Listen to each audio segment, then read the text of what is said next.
स्वामी विवेकानंद लोक संसद गजपति शाखा तरफ श्री कृष्णचंद्र गजपति स्वयं शासित महाविद्यालय रे उद्बोधनी कार्यक्रम अनुष्ठित होईछि।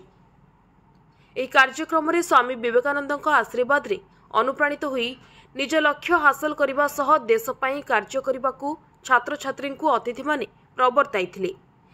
एही कार्यक्रमटी को लोक संसद रो उद्बोधनी परिषद रो जिल्लाध्यक्ष डॉक्टर विप्लव रंजन प्रधान ओडिया विभागीय मुख्यंक संयोजन रे श्री पूर्णचंद्र महापात्र सभापतित्व रे मुख्य अतिथि भावे प्रोफेसर राधाकांत भूइया और मुख्य वक्ता भावे डॉक्टर जितेंद्रनाथ पटनायक उपस्थित रही युव समाज को उद्बोधित करथिले।